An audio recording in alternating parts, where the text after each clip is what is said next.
So, hello everyone. Welcome to Read the Smokies, a regular column here on Smokies Live. My name is Michelle Sons.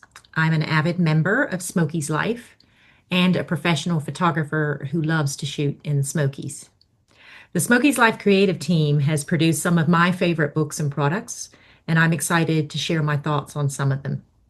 Today, I want to tell you about a really charming book called A Search for Safe Passage by Frances Feigert with illustrations by Emma Oxford. This heartwarming book tackles a very real issue through the eyes of a group of woodland creatures.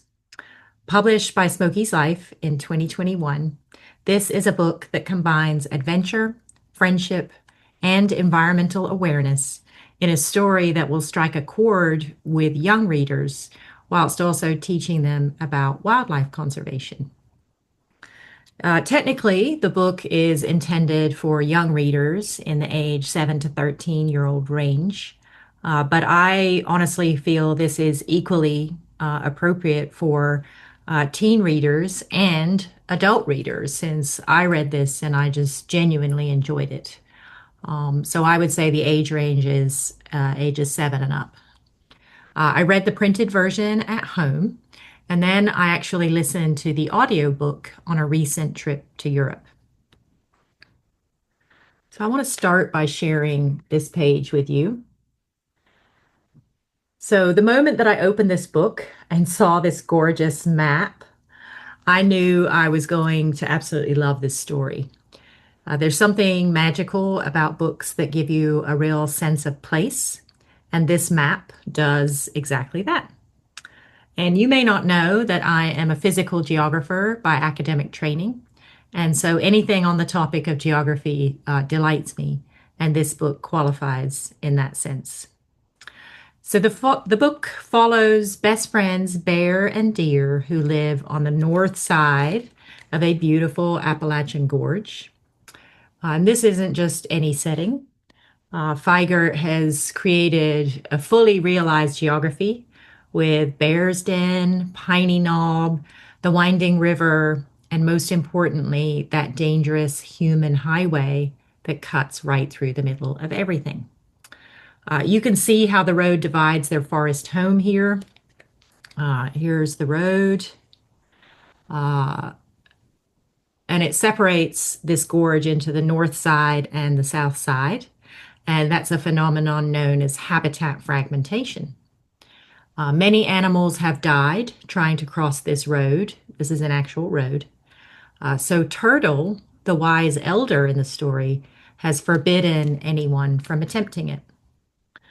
On a full moon night, two mysterious strangers arrive from the south side of the gorge with incredible news. There might be a way to cross safely. Bear and Deer and their large friend group set out on an underground journey through what the animals call the Black Hole, which is really a drainage culvert underneath the highway. And here's where the spatial storytelling really shines, I think. You can actually follow Bear's entire route in the story on that map I shared with you. So from Piney Knob down to the mysterious Black Hole, through the underground passage, and emerging safely on the south side of the highway. So the geography here isn't just decoration, it's actually integral to the plot. But the real adventure begins when they discover an even better solution, a constructed land bridge where animals can cross safely above the traffic. There's really, I feel, a lot to love about this book and also the audiobook. What I particularly love is how it addresses a very real environmental issue, that of wildlife vehicle collisions, without being preachy or scary for young readers. So Feigert has created a world where animals face genuine challenges, but then they work together to find solutions.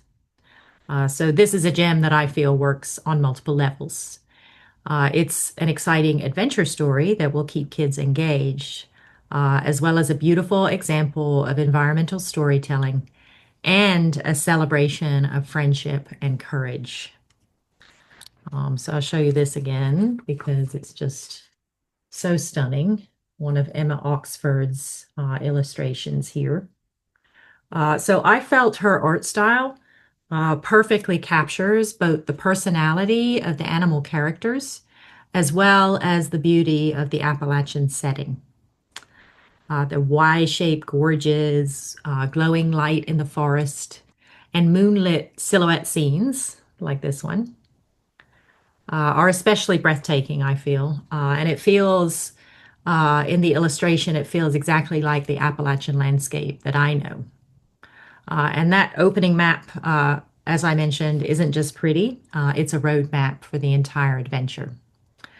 So, as someone who loves stories with a strong sense of place, this immediately told me that the author and the illustrator both understood that geography can be a character in a story, and that the landscape shapes everything that happens here. Another page I wanted to share with you is this one. All the animals gathered on the bridge with the highway visible below. And you can see exactly how this solves the spatial problem that's been driving the whole story. So, a few more details that I wanted to share with you, and these really set this book apart, in my opinion. So, the story ends before the end of the book. And then at this point, you can see meet the real animals.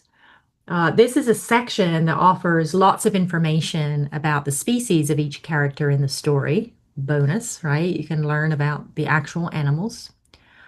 And then I haven't mentioned this yet, but the story is based on a real world place and a real world vision for the future of the I-40 corridor, which is just east of Great Smoky Mountains National Park. So if you'd like to know more about this actual project, an actual place, you can Google I-40 Pigeon River Gorge Wildlife Crossing Project, and you'll find lots of additional information about this actual project. And then the last detail I want to mention that sets this apart from other books, there's a song. It's called Safe Passage, Animals Need a Hand. And it's also written by the author Francis Feigert. Such talent, right? So there is sheet music included in this printed book and in the PDF that accompanies the audiobook. And it's beautifully performed. It's embedded in the audiobook, but you can also go out to YouTube and see a video of this song being performed. And I felt the song really emphasized the messages delivered in the book. So I'm going a little long, but I will sum it up by saying that this is a book that entertains and informs, whilst also inspiring the next generation of environmental stewards. In a world where wildlife faces increasing challenges, stories like this one help children and teens and adults understand their role in protecting the natural world. And so I highly recommend it. You can purchase the book online at smokieslife.org or at Amazon. You can also purchase it in person at the stores in the park in Great Smoky Mountains National Park. And then the audiobook is available on Audible, on Apple Books, and then on other audiobook outlets. So that's all for this installment. Thanks for listening.